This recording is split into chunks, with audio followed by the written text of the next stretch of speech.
Vajrayana, also known as Tantrayana or Tantric Buddhism, offers simple and straightforward methods for swiftly eradicating the poisons of our very deep-rooted greed, anger, and ignorance. Lineage masters including Jigme Phuntsek Rinpoche, Tenor Rinpoche 1930–2009, Dilgo Khyentse Rinpoche, and Kyabji Thajam Rinpoche 1904–1987, all called Vajrayana a shortcut to enlightenment. Tema Dundal 1816–1872, a Vajra master who attained rainbow body, the level of realization in which his physical body dissolved into light, said about Vajrayana. The more dismal the darkness of the 5 degenerations is, the brighter the moon of Padmasambhava's blessings shine. As our afflictions intensify, when we move further into the degenerate age, Vajrayana's blessings grow in vibrancy because the more intense the affliction, the more powerful is its energy available to be transformed into enlightenment through Vajrayana practices.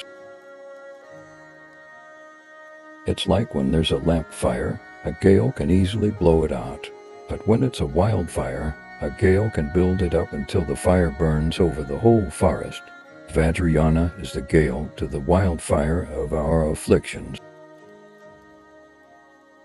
Drawn by this vibrancy more and more, people are developing strong commitments to Vajrayana.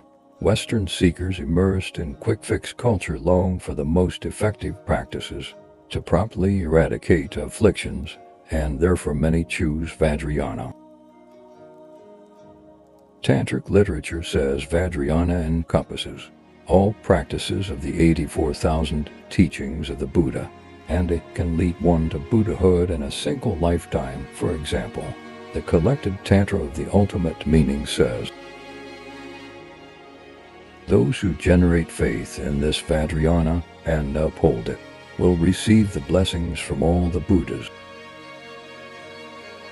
will attain the inexhaustible treasury of merits and virtues, will obtain the fruition that would otherwise mature in the future within this life."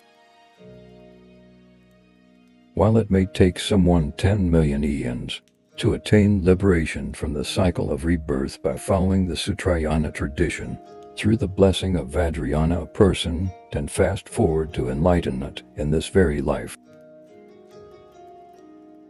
The view, meditation, action, and fruit of Vajrayana practice are incredibly profound, even if you cannot completely assimilate Tantric teachings. You can nevertheless accumulate inconceivable merit by trusting Vajrayana and accepting Tantras and Tantric rituals with veneration.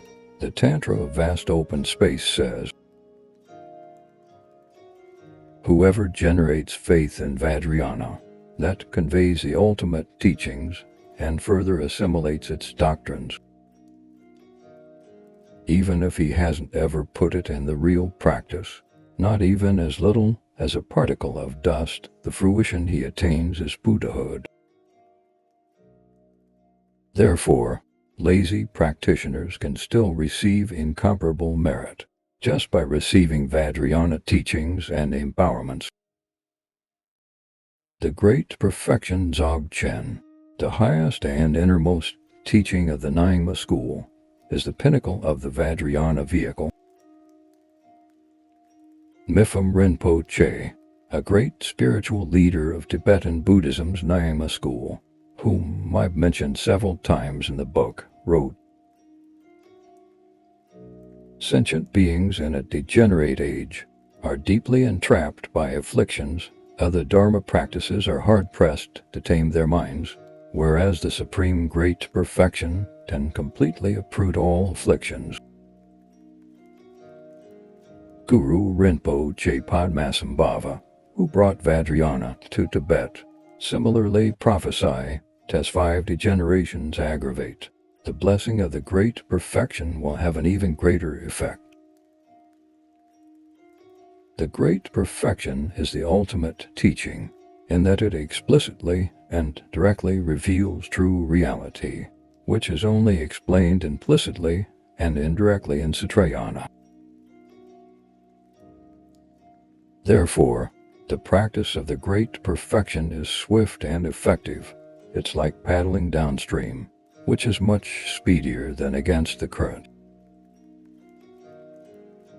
Relying on the pith instructions of the great perfection, even an ordinary practitioner can generate extraordinary conviction about the nature of mind. Nevertheless, except for a very few who have extremely sharp faculties or who have reached sudden realization, most Vajrayana practitioners follow a steady sequential order.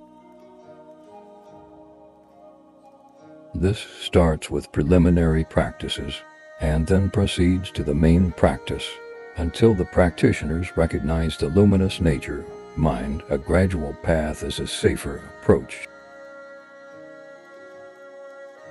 In fact, Vajrayana beginners should start by learning the history, tenets, liturgies, and maybe some simple mantras. It is very important that practitioners establish this foundation in order to delve deeper.